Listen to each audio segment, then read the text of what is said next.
muito bom dia para você que acompanha a programação da TV Câmara Campinas. Estamos chegando, Estúdio Câmara no ar, manhã de segunda-feira, 15 de junho, estamos ao vivo.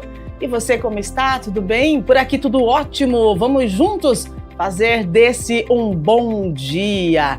E claro que nós vamos falar de Copa do Mundo. Sim, o Brasil estreou na Copa do Mundo de 2026, né? Empate 1-1 diante do Marrocos. Ô, gente, o resultado deixou muitos torcedores preocupados com o desempenho da seleção, que, assim, teve dificuldades ao longo da partida. E aí teve o Vini Júnior, né, que abriu o placar e segurou a onda pra gente. Mas aí fica aquela pergunta no ar, né?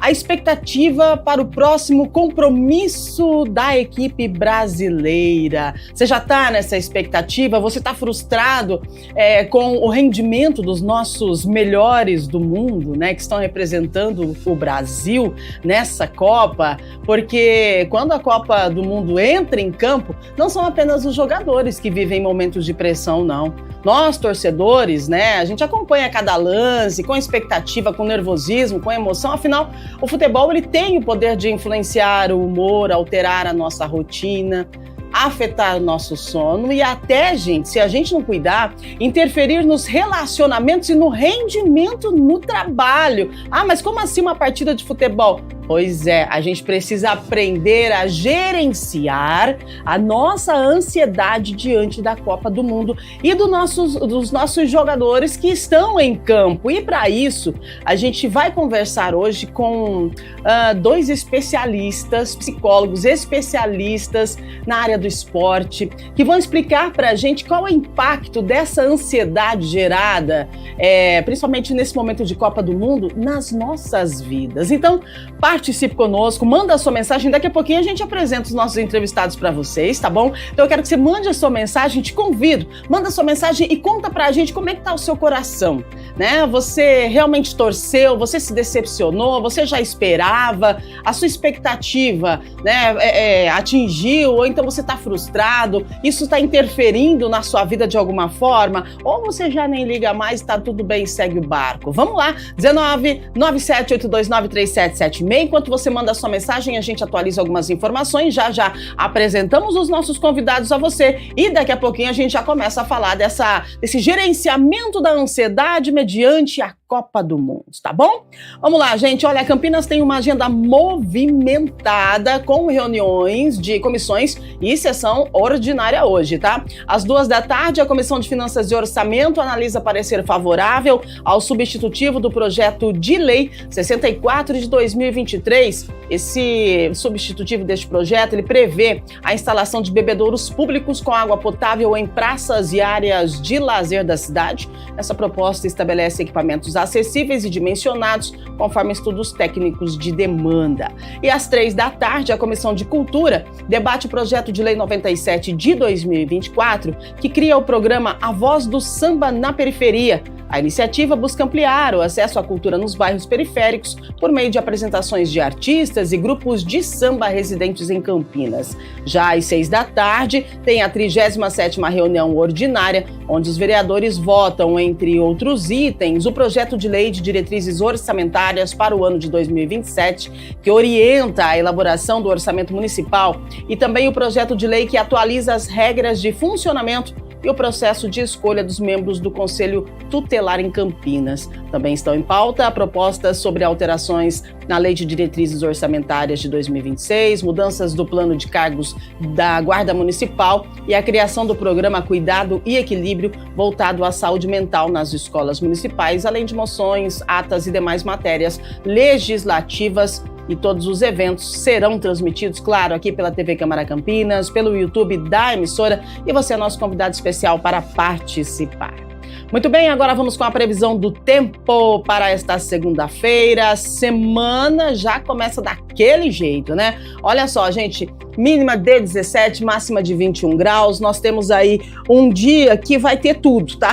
Tem sol, tem nuvens, tem chuva e tem friozinho. Então se prepare para o efeito cebola, de repente, ou não, prepara sua capa de chuva, a sua garrafinha com água e vamos embora fazer desse um lindo dia, com chuva ou com sol. O dia tem a cor que você pinta. Bora pintar? Bora colocar uma corzinha nesse dia aí? E bora falar da Copa do Mundo? Vamos lá! A Copa do Mundo, gente, movimenta bilhões de pessoas em todo o planeta e vai além do esporte, tá?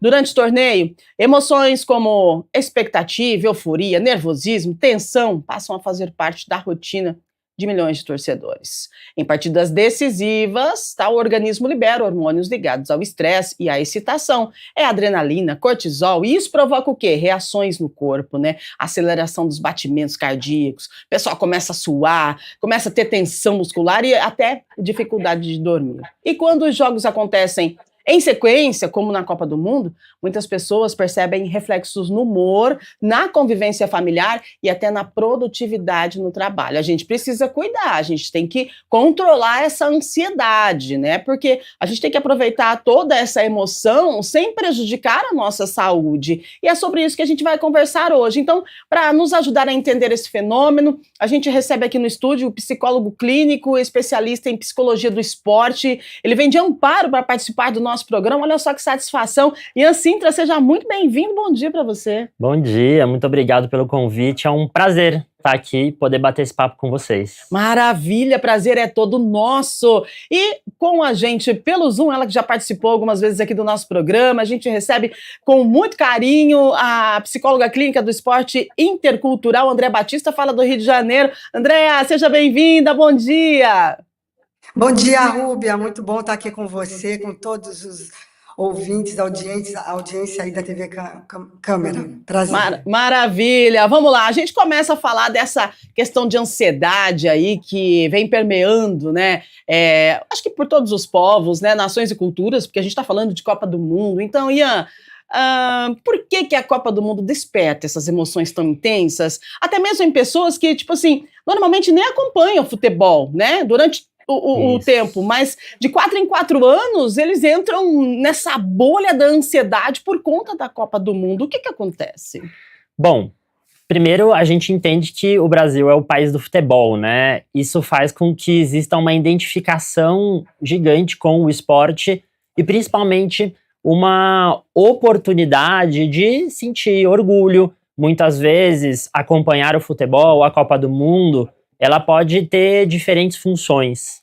Não só o torcer em si, esse sentimento de pertencimento, mas muitas vezes também é uma oportunidade da gente distrair um pouquinho a nossa cabeça, né? Muito bem. Agora, Andréa, a sua avaliação dessa sensação coletiva, né, de expectativa que toma conta do país, de todos os povos, na verdade. A gente fala do nosso país, porque a gente está falando do Brasil, mas se a gente parar para analisar, eu acho que acredito que todos os povos, todos os países que estão envolvidos na Copa do Mundo, eles sentem essa questão dessa ansiedade que vem reverberando de acordo com o que vai chegando aí a data para o jogo do país que a pessoa pertence, né? Então, a gente cria essa ansiedade, mesmo sem querer, é algo que vem do nosso inconsciente. Sim, a Copa do Mundo, ela é um sonho compartilhado. Então, é todo mundo na mesma direção. Isso é raro. Isso é um movimento global que a gente tem, né? Porque no dia a dia, na nossa convivência, cada pessoa ali torce, vai para um momento diferente da vida e, de repente, na Copa do Mundo, não. Todos os olhos estão voltados para o mesmo lugar. E isso tem um movimento muito grande. E, por exemplo, nesse momento, a gente tem ali uma pausa emocional, que é um momento em que a gente para um pouco as nossas atividades e nos permitirmos ali a ter uma diversão, a fazer uma figurinha, a pintar a rua. Então, tudo isso mexe com o nosso emocional muito grande. Além de tudo, o Brasil tem essa camisa verde e amarela. Querendo ou não, tem um peso internacional muito grande. E os brasileiros sabem disso, é o nosso reconhecimento internacional. É verdade, né? A gente pôde acompanhar vários jogadores que já estiveram em campo, hoje estão aposentados, acompanhando, né, o hino nacional e se emocionando, e várias pessoas indo também nessa emoção, só que tem aquele negócio, né? Todo mundo na expectativa, só que sabe o quê? Eu percebi algo que me chamou muita atenção. O estádio, os brasileiros que estavam no estádio acompanhando o jogo, eles ficaram em silêncio. O que é isso? Qual que é a avaliação de vocês, né? Isso foi uma expectativa? Isso foi, eu estou aqui para ver o que vai acontecer, mas eu já sei. As pessoas estão meio distantes dessa questão da Copa do Mundo, estão presentes, mas ao mesmo tempo distantes, porque tivemos aí aquele episódio do 7-1, né? Então, enfim, qual que é a sua avaliação, Ian?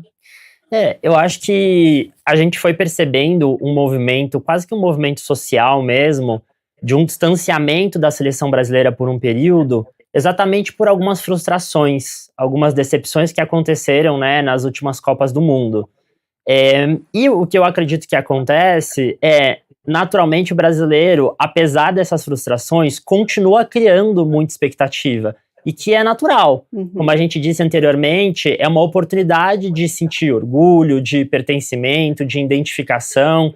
Então, quando as coisas não acontecem exatamente do jeito que a gente planeja, as pessoas lidam de diferentes formas com essa frustração, né? E às vezes, até antes disso, o medo da frustração já faz com que as pessoas comecem a lidar de uma maneira particular, individual. Perfeito. Andréia, essa reação da torcida, né? Como que você, como psicóloga da área esportiva, a gente fala da torcida, mas eu quero falar também dos jogadores, porque se a gente se colocar no lugar desses meninos, hoje a gente tem gente que de repente não conseguia dar nenhum passo, né? Porque imagina a pressão já por ser ali representando um país, sendo o melhor do mundo, né? Vamos colocar ali, está na Copa, porque é o melhor jogador do nosso país, e aí já tem essa expectativa, tem a pressão. Então, dos jogadores a gente fala daqui a pouquinho, mas eu quero saber da sua avaliação, Andréia, diante da reação da torcida em estádio, quando muitas vezes, de repente, vamos dar um empurrãozinho ali no Brasil, mas as pessoas acompanharam ali alguns lances muito quietas, a gente percebeu um silêncio que não é de costume da torcida brasileira. Qual que é a sua avaliação sobre isso? O futebol, ele mexe demais com o brasileiro, né? E nós temos aquela memória afetiva daquele futebol arte, daquele futebol pegado, daquele jogador que ele sai correndo e vai lá para frente, e ele dribla, e ele faz o gol, e o Brasil faz goleada. Então, isso está na nossa memória. Então, começa um jogo, né? Nós temos ali um técnico estrangeiro, que tem ali uma forma diferente de coordenar uma seleção e tudo mais. E aí o que acontece? O brasileiro ainda tem essa memória. Aí chega nesse momento, a seleção vai num ritmo diferente. Então, querendo ou não, nós brasileiros queremos aquele momento, né? Então, isso mexe com a gente. É tão gostoso quando a gente vê uma goleada. Nós tivemos essa goleada ontem da Alemanha, que ela fez a mesma coisa, ela fez um 7-1 novamente, né? Não em cima do Brasil, graças a Deus. Mas tudo isso mexe, então, com a gente. Então, o brasileiro é isso. Quando ele vê ali o time muito mais num movimento de passe, que muito possivelmente foi uma orientação do técnico, do mister e tal, o brasileiro, ele é como se ele não gostasse muito, entendeu? Ele gosta mesmo daquele futebol arte, que está no nosso DNA, vamos dizer assim. É verdade, eu concordo com você. E aí é aquela questão, né? O que prevalece, acredito eu, em nós brasileiros é aquela frase, né? Que é clichê, mas somos brasileiros e não desistimos nunca, né? Porque você já sabe que o negócio não tá legal, mas mesmo assim você vai insistir e você tá lá. Se você tem a oportunidade, você tá lá sentadinho pagando para ver. É mais ou menos assim que a gente é, de repente, comandado pelas nossas emoções nesse momento, Ian. Eu acho que tem alguns pontos importantes aí, né? Quando você fala do brasileiro se unindo, a gente volta, né, nesse discurso da identificação, do pertencimento. O brasileiro é um povo também festivo. Sim. Então, a Copa do Mundo, os Jogos do Brasil, é uma oportunidade da gente também festejar, confraternizar. Agora, quando a gente vai pro lado das emoções, eu acho que tem um ponto muito legal. Quando eu fui vendo a sua apresentação do tema, uma das coisas que me chamou a atenção é que você usou gerenciamento emocional. Eu acho que, e essa é uma sacada, é uma temática muito legal da gente conversar aqui, aproveitando esse espaço para um processo de psicoeducação mesmo. A gente está muito habituado a ouvir o termo controle emocional. A gente precisa controlar as nossas emoções, a gente precisa controlar aquilo que a gente sente, precisa controlar aquilo que a gente pensa. E a verdade, né, as últimas pesquisas e diferentes abordagens sobre a psicologia, e quando a gente entra e vai entrar no âmbito da psicologia do esporte também, a gente entende que a palavra controle muitas vezes traz mais uma rigidez e uma dificuldade, então, da gente lidar com as nossas emoções do que, na verdade, a melhor estratégia. No fundo, a gente não controla aquilo que a gente pensa e aquilo que a gente sente. Mas o que a gente precisa se concentrar é em como a gente responde àquilo que a gente sente. Sim. Então, entrando tanto nessas temáticas de como é que o brasileiro lida com as emoções do jogo, ou a gente falando posteriormente como o atleta lida com as emoções, eu acho que já é legal a gente trazer um pouco desse conceito de manejo, gerenciamento emocional. Sim. Vão vir pensamentos, vão vir sentimentos, mas a gente precisa controlar como é que a gente age, como é que a gente lida, como é que a gente se comporta perante essas emoções. Exatamente. E a torcida teve aí um comportamento diante da emoção, né? Porque imagina como é que estava o coração daquela galera que estava lá assistindo o jogo ali, ao vivo, frente a frente no estádio, e de repente se manteve em silêncio. Então foi tipo um controle ali, né? Ou então mostrando, né? O silêncio também fala, né, gente? Então é importante a gente pontuar isso. Ô, André, agora a gente puxa para o lado dos atletas.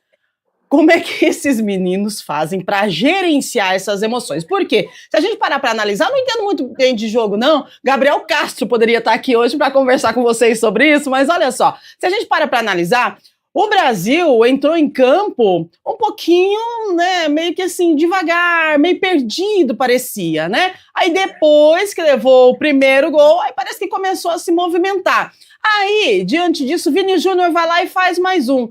E o Vini Júnior ele ficou até o último minuto lá. Então, algumas pessoas que eu conversei, falaram assim: se o Vini Júnior fez um gol e o cara tá cansado, estão exigindo muito dele, por que o técnico não tira ele e coloca outra pessoa? Ele já fez o dele ali, movimenta mais, coloca outro jogador, vamos fazer o movimento agora. Como lidar com isso? Essas pessoas que estão em campo, o técnico, os jogadores, essa pressão que eles sentem para pisar no campo, tem que ter um preparo psicológico tremendo, imagino eu, André. Explica pra gente, por favor. É exatamente isso, né, Rúbia? O atleta de alto rendimento, nós estamos falando agora, que é exatamente o da seleção, de todas as seleções, esse atleta, desde muito cedo, ele vem se preparando emocionalmente para esse momento. Eu ouvi, saiu muita coisa na mídia, né? Falando dessa parte técnica, é uma área que eu não vou entrar muito, eu vou entrar na área da psicologia. Mas, por exemplo, eu vi alguns atletas falando, existe o nervosismo da estreia e tudo mais. Com certeza, é o nervosismo, é a pressão, é uma ansiedade ali daquele momento. Só que o atleta de alta performance, ele tem que saber lidar com tudo isso, ele tem que se preparar o tempo todo durante a trajetória dele como profissional para esses momentos, para esses campeonatos, entende? E é por isso que a psicologia do esporte está aqui, exatamente para trabalhar várias estratégias, né, para que o atleta vá se desenvolvendo emocionalmente para esses grandes momentos, não só no futebol, né? Nós estamos falando do futebol hoje, mas nós temos Olimpíadas. Nós temos o tênis, por exemplo, com os grandes slams. Então, nós temos esses atletas de ponta, de alto desempenho, de alta performance, e que o mental, ele é tão importante como uma preparação técnica, como uma preparação tática, uma preparação estratégica. Ele faz parte de um dos pilares, e eu diria até que é um dos mais importantes, porque é através do mental que ele vai trabalhar todo o resto. Então, existe sim o nervosismo, existe sim a pressão, mas um atleta, ao meu ver, como psicóloga do esporte, um atleta de alta performance, ele tem que estar ali preparado para aquele momento. Ele luta por isso, ele quer estar ali. Ele passa uma vida inteira buscando esse momento. Excelente, André, isso mesmo. E na sua avaliação, esses atletas, eles mostram uma preparação psicológica mesmo, diante de tudo isso, né? Diante dessa exposição e agora com essa velocidade da informação, com a tecnologia, com a internet, um lance, qualquer coisa já viraliza, e aí nós temos os juízes da internet, né? Então, assim, falar, todo mundo fala, e aí fica bem complicado a questão do julgamento. E aí, como é que fica? Qual que é a sua avaliação? Realmente, nos dias atuais, com as redes sociais, a velocidade da informação, é natural que chegue mais informações até os atletas. Cheguem, né, mais críticas, mais comentários. No período que eu tive a oportunidade de trabalhar na preparação para os Jogos Olímpicos, a gente percebeu muito uma mudança de entendimento da preparação necessária para esses atletas. Anteriormente, a gente utilizava muito o conceito de blindar o atleta. Uhum. Então, ele vai selecionar com quem ele vai conversar, qual é o tipo de informação que ele vai entrar em contato, né? O que vai chegar até ele. Hoje em dia, com as redes sociais, a gente sabe que o celular acaba sendo, né, a forma mais fácil e rápida de entrar em contato. É muito difícil essa ideia de blindar. A informação chega para o atleta de uma forma ou outra. Existe toda uma preparação mental de orientação, de como é que ele vai lidar com isso, né? Mas, realmente, o atleta ele vai ter que aprender a lidar com a pressão. Sobre a preparação mental especificamente da seleção brasileira, a gente tem uma colega que está lá junto à comissão técnica, a Marisa Santiago. Ela já integrou a comissão técnica há mais ou menos, se eu não me engano, um ano e meio atrás. Teve aí trocas de treinadores e manteve a psicóloga na seleção. Isso é uma oportunidade muito grande que a gente está tendo, porque se a gente for ver o histórico do Brasil, né, e aí a gente poderia falar, até depois ampliar para um contexto da população geral, existe um certo preconceito, uma certa resistência com a psicologia. E isso aparece também no futebol. Principalmente no futebol, onde é um contexto também cheio de preconceitos, né, e de resistência. Se a gente for voltar lá para o título do Brasil em 1958, nós tínhamos um profissional de psicologia, João Carvalhais, trabalhando com a seleção brasileira. Em 2002, no título de 2002, nós tínhamos a Regina Brandão trabalhando junto com o Filipão. E posteriormente a isso, a gente teve uma pequena passagem da Regina lá em 2014, mas que até onde a gente sabe foi meio chamada às pressas. Não teve a oportunidade de fazer um trabalho, né, como a Andrea estava falando, trabalhar a parte psicológica como a preparação física, técnica e tática, a médio e longo prazo. Então, agora a expectativa é de que o Brasil consiga lidar um pouco melhor com os seus aspectos emocionais, mas como eu disse de início, a gente não tem como negligenciar, ignorar. Os atletas vão ficar nervosos, vão ficar ansiosos, vão se estressar. A grande questão é o quanto eles se prepararam para responder a isso. Né? Então, como é que eu ajo apesar da minha ansiedade? Como é que eu me foco na tarefa apesar do nervosismo? Como é que eu consigo executar as minhas jogadas, pensar na parte técnica e tática, independente desse contexto?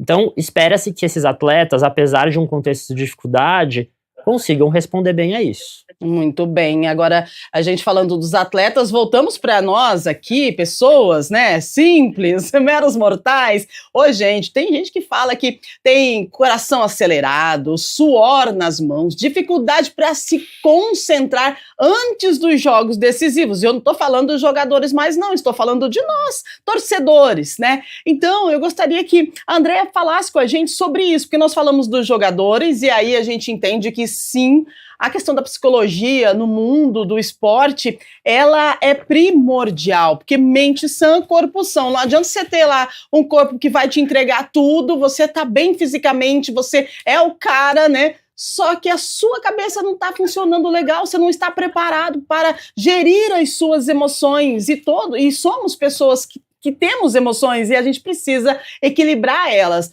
Agora, para o torcedor, em que momento essa reação, Andréa, de suor, dificuldade de se concentrar, ansiedade, algo mais exacerbado, deixa de ser parte daquele momento, daquela reação, né, mediante ao jogo, e passa a impactar as nossas vidas? Tem gente que fala, mas não, isso não acontece comigo. Mas sim, tem alguns pontos que mostram que, de repente, seu corpo está reagindo por conta daquele jogo, por conta da reação que você teve mediante aquele placar que de repente você não estava esperando. Como que você explica isso pra gente?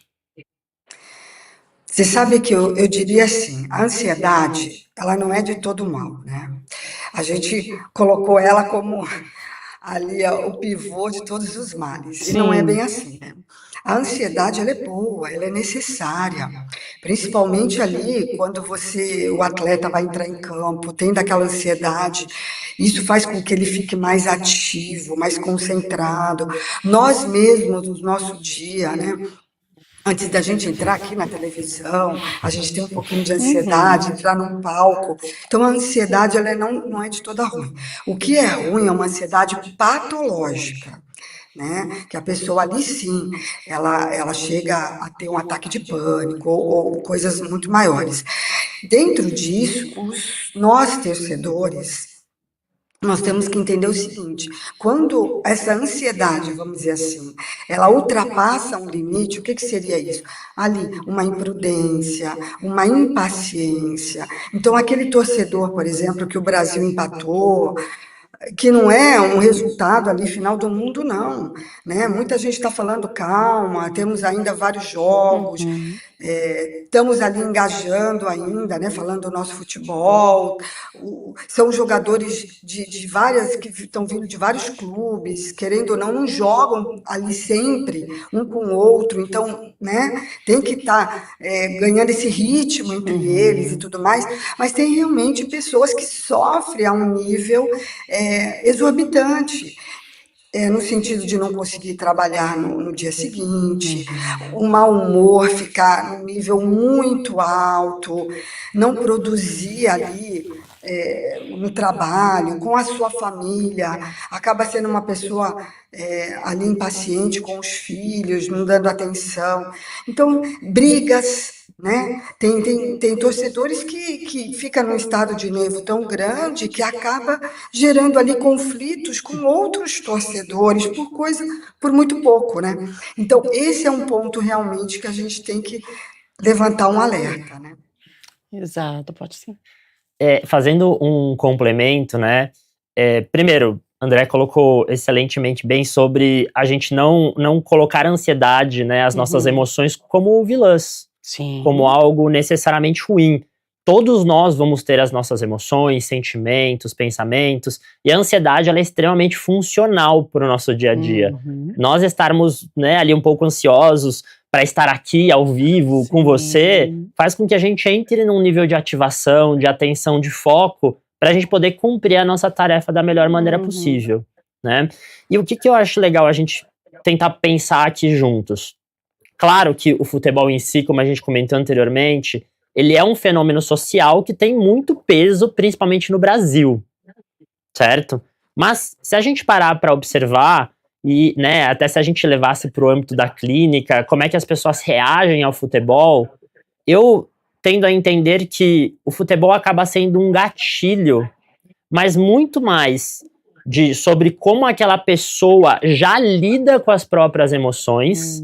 Então, por exemplo, uma pessoa que tem uma baixa resistência à frustração, não sabe lidar com a frustração, coloca muita expectativa no futebol, na seleção brasileira, e não tem o resultado esperado, ela acaba respondendo de uma maneira muito mais negativa àquela emoção da frustração do que outra pessoa que lida muito melhor com as suas emoções. Né? Então, eu acho que tem tanto o quanto a pessoa coloca o peso naquele jogo, a expectativa que ela coloca, o significado que ela coloca. E claro que futebol, por mais que seja importante, tem outras coisas muito importantes na nossa vida, como as nossas relações, o nosso trabalho, né, a nossa saúde, como também como essa pessoa lida com as emoções. Tanto que você vai ver duas pessoas que amam e são apaixonadas por futebol, mas lidando de diferentes maneiras com aquela frustração. Como você vai ver pessoas que acompanham o futebol e são super torcedoras nesse momento, mas que não colocam as mesmas expectativas ou a mesma paixão que outras pessoas. Então, de novo, né, o futebol vira uma oportunidade da gente falar sobre as nossas emoções, falar sobre a nossa saúde mental, entendendo que não é só sobre o futebol ou a seleção brasileira, mas é como é que as pessoas têm cuidado da sua saúde mental individualmente dentro da nossa sociedade. Perfeito, né? É só um reflexo, né, de como está a sua saúde mental, de repente. Você perde a linha muito rápido, você fica irritado, nervoso, ansioso, mas algo exacerbado. Não é aquele momento que você está vivendo, e sim como você tem vivido até aquele momento. Importante. Perfeito. A sua colocação, a gente precisa aprender a gerir, né, a gerenciar as nossas emoções, e principalmente nesse momento aí de coração batendo muito forte, por conta que o nosso Brasil está em campo, e a gente, claro, nós queremos que o Brasil seja campeão, só que tem um gatilho, né? Um lado você quer e o outro lado você está pagando para ver. É mais ou menos isso. E eu vou te falar que eu fiquei impactada com o silêncio da nossa torcida em campo, né? Na hora de vamos lá, pessoal. Mas é legal que no final, né, a torcida que resolveu levantar. Mas demorou um pouquinho. Vamos esperar o próximo jogo. Tá vendo só a ansiedade, né? A expectativa para o próximo jogo. A gente precisa só aprender a gerir as nossas emoções. Gente, 8h37, algumas perguntas dos telespectadores. Nós vamos, então, ver quem é que está conosco. A produção está me avisando, já vamos colocar na tela. A gente hoje encerra 10:50, que temos evento lá no Legislativo, e a gente vai transmitir ao vivo para você, tá bom? O Marcelo Nogueira, do Jardim Aurélia. Algumas pessoas gritam, xingam, perdem a paciência vendo futebol. Como saber quando a emoção virou falta de controle, Andréia? Pois é, isso é meio que natural, isso, de nós brasileiros. Tem gente que perde a linha mesmo, né? Mas você sabe que o futebol, ele tem essa cultura, né? A gente também tem que entender essa identidade coletiva. O esporte, ele tem isso. Determinados esportes têm certas culturas, certas padronizações. O futebol, ele tem essa questão ali dos jogadores, até os jogadores mesmo em campo, eles também xingam ali entre eles e tudo mais. E os torcedores que estão ali em volta têm essa cultura, né? Quantos pais eu já vi, olha, dentro de casa você não pode falar palavrão, xingar, nada disso, mas no estádio de futebol está permitido. Ou seja, você tem essa cultura. Diferente, por exemplo, de um outro esporte, que ali você tem a cultura do silêncio, de só bater palmas, como o tênis, ou mesmo o voleibol. Então, assim, agora é óbvio que existem aquilo que se torna exagerado, aquilo que acaba incomodando as pessoas que estão um pouco do lado. Porque uma coisa é aquele torcedor que ele está acostumado a ir em estádio, ver todos os jogos ali do seu clube, e ele tem aquele padrão de comportamento. E outra coisa são os torcedores de Copa do Mundo, que tem ali uma diferença também, que são aqueles torcedores que não são tão apaixonados pelo futebol, mas são apaixonados pelo evento mundial. E isso faz uma diferença ali na hora da torcida. Muito bem, Andréia. Agora, 8h39, mais uma pergunta na tela, por gentileza, produção. A gente direciona para a Ian agora. Aline Ribeiro, do Jardim Londres. Eu fico mais nervosa quando todo mundo ao redor está tenso. A ansiedade de um grupo pode contagiar. É verdade, né? Que excelente pergunta. Isso realmente acontece, né? O nosso contexto, o ambiente onde a gente está, ele influencia diretamente nas nossas emoções. Olha isso. Então, realmente, se a gente está num ambiente mais estressante, mais ansiogênico, né, que gera mais ansiedade, a gente tem a tendência a ficar mais ansiosos, mais nervosos também. Tá? Então, essa realmente é uma afirmação verdadeira.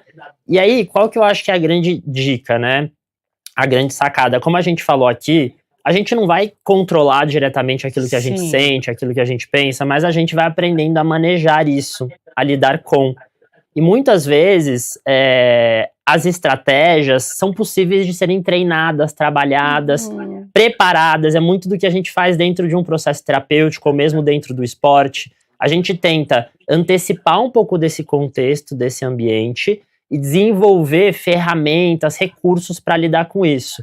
Então, muitas vezes se retirar daquele ambiente, se a gente sente que aquele ambiente está desconfortável demais para nós, uma própria respiração consciente. Então, se eu tô percebendo que aquele ambiente tá me deixando muito ansioso, muito ansiosa, eu parar um pouquinho e prestar atenção na minha respiração. Isso já vai ajudar a oxigenar o cérebro, diminuir um pouco a sua frequência cardíaca e tirar um pouco o foco daquele ambiente que tá gerando essas emoções. Tomar um pouco de água. Então, como se a gente desse ali um pequeno intervalo, um pequeno break, ou saísse um pouco daqueles estímulos que estão gerando essas emoções em nós. Então, vale como também para a pergunta anterior, né? Tem pessoas que passam do ponto? Sim. Muitas pessoas passam do limite, né? A Andréa colocou ali, invade o espaço do outro, né? Não respeita o espaço alheio. E não só o outro, às vezes a gente perde o respeito com nós mesmos. Exatamente. Tá? Então, é realmente importante a gente criando estratégias para lidar com as nossas emoções, sejam individuais ou coletivas. Interessante essa nossa conversa de hoje, porque faz parte e a gente precisa parar para olhar mesmo, né? Como estamos lidando, gerenciando as nossas emoções, principalmente em momentos em que as nossas emoções são impactadas, como na Copa do Mundo. Brasil em campo, todo mundo emocionado demais. 8h42, mais uma perguntinha na tela, por gentileza, produção. Eduardo Campos do Jardim Chapadão. Eu lembro de Copas antigas e começo a comparar tudo com a seleção de hoje. Isso dá ansiedade. Como comparar menos e curtir mais? Eu acho que essa comparação, André, faz parte de todos nós, né? Quem viveu, o pessoal da nossa faixa etária e que viveu as emoções aí das Copas do Mundo anteriores, não tem como não fazer essa comparação, gente? Diga lá. Eu não sei qual a idade do Eduardo, viu? Mas com certeza ele trouxe uma memória afetiva aqui maravilhosa aqui pra gente. Verdade. Não é? Mas é exatamente isso, né? A gente tem essa memória desse futebol, arte, e o Brasil, tem aquele termo, Brasil, o país do futebol. Porque o que acontece, né? Nós temos tantos outros países aí que são bons em tantas coisas, né? E tem ali os seus atletas que são reverenciados e trazem orgulho para o país. Não que nós não temos, nós temos maravilhosos, nós temos nossa Rebeca Andrade, né? Nós temos vários atletas aí de várias modalidades incríveis aí que nos representam no mundo. Mas, querendo ou não, o futebol, ele tem ali uma paixão a mais. E isso é um orgulho nosso. E a gente sempre teve essa diferença a partir da nossa habilidade. Mas, em algum momento, o mundo ele se tornou, até trazendo um pouco da psicologia intercultural aqui, em algum momento, nós tivemos um momento onde a gente começou a fazer o quê? Exportar jogador de futebol, né? Que é a nossa expatriação. Então, nós temos muitos atletas expatriados, espalhados pelo mundo todo. Então, o nosso futebol arte, querendo ou não, ele se espalhou ali pelo mundo todo. Então, isso para nós também é um ponto muito importante, que isso toca na gente. O que antes era só nosso, hoje a gente vê jogadores extremamente habilidosos no mundo todo. Então, o Brasil já não é, vamos dizer assim, ele precisa trabalhar a mais. O que antes era só a nossa habilidade que fazia a diferença em campo, hoje não. Hoje precisa de estratégia, hoje precisa de muito mais organização para que realmente a gente possa chegar ali vamos dizer assim, a uma final de campeonato. É verdade, né? Hoje são vários países aí que têm seus jogadores, porque o Brasil exportou jogador bom e eles, pegaram, capturaram, estão lá e fazendo bonito. E aí a gente fica aqui, né, sofrendo, mais ou menos isso. Olha, gente, agora 8h45, a gente vai encaminhando já para o encerramento. Nós temos diplomação do Parlamento Jovem, né, na Câmara, daqui a pouquinho. Então, a nossa equipe lá já preparada, entrando ao vivo em instantes. Eu quero lembrar você que a Iria também chega daqui a pouco trazendo informações atualizadas. Ao meio-dia, Câmara Notícia com Gabriel Castro. Dentro do Câmara Notícia, nós temos Câmara na Copa, que vai trazer com certeza assuntos direcionados, ligados à Copa do Mundo. Então, você continue com a gente aqui na TV Câmara Campinas. Hoje nós conversamos sobre os impactos emocionais da Copa e entendemos que torcer faz parte da experiência esportiva, mas que a gente tem que cuidar da nossa saúde mental, porque é fundamental, né? Para que o futebol continue sendo uma fonte de alegria, de integração, de lazer, e não uma fonte de estresse que vai bloquear aí o próximo dia, no trabalho, na vida pessoal, na vida familiar. Então a gente precisa de orientação para gerir as nossas emoções. A gente, então, vai para as considerações finais. Oi, Ian, quero agradecer demais a sua presença. Passou rápido demais, porque o bate-papo é gostoso. A gente está falando de Copa do Mundo, está falando de saúde mental e tem tudo a ver, mas a gente precisa encerrar, então gratidão mais uma vez pela sua participação. Obrigado pelo convite, foi um prazer conversar com você, conversar com vocês. Espero que fique aí como um convite mesmo, para a gente poder olhar mais para as nossas emoções, desenvolver mais o nosso autoconhecimento e, a partir disso, buscar profissionais especializados para que a gente tenha esse acompanhamento. Quando a gente está doente, a gente vai no médico, quando a gente se machuca, a gente vai no fisioterapeuta. Por que não olhar e cuidar da nossa saúde mental também? Obrigado. Perfeito, gratidão, Ian. Ô, Andréia, você sempre, né, muito querida, quando a gente pede socorro, Andréia, fala com a gente, você está aqui sempre disposta. Quero agradecer demais a sua participação, a sua presença conosco aqui hoje, desejar a você uma linda semana, viu? Obrigada, Rúbia. Obrigada a todos. E aproveite esse momento. Copa do Mundo é de 4 em 4 anos. Acima de qualquer coisa, vamos nos divertir, vamos trazer essa união entre nós. Lógico que queremos o Brasil ganhando e sendo campeão do mundo, mas vamos também curtir esse momento em família, com os amigos. Isso é muito importante. Isso é saúde mental. Excelente! Agradecemos você que está aí do outro lado, acompanhando a nossa programação. Lembrando que o programa de hoje, assim como toda a programação da TV Câmara Campinas, está disponível no YouTube da TV Câmara Campinas para você. E amanhã nós temos Estúdio Câmara a partir das 8 da manhã ao vivo novamente. Vamos falar de um tema pouco conhecido, mas que afeta profundamente a vida de muitas pessoas. Olha só, você sente irritação extrema ao ouvir alguém mastigando, respirando, clicando, ou até mexendo uma sacolinha, né, tomando água e fazendo um barulhinho? Esses sons comuns podem provocar reações intensas de raiva, angústia e até vontade de sair correndo. Gente, essa condição tem nome, é misofonia. Então, amanhã vamos entender por que alguns barulhos cotidianos provocam tamanho sofrimento e como a ciência explica esse fenômeno e quais os tratamentos podem ajudar quem convive com essa hipersensibilidade auditiva. Pensa, dá uma olhadinha aí, sabe aquela mexidinha de sacolinha? Te irrita? De repente, você precisa assistir o programa de amanhã. Combinado? Um abraço, fique bem, uma semana linda para você. Vamos gerir as nossas emoções e até amanhã. Tchau, tchau.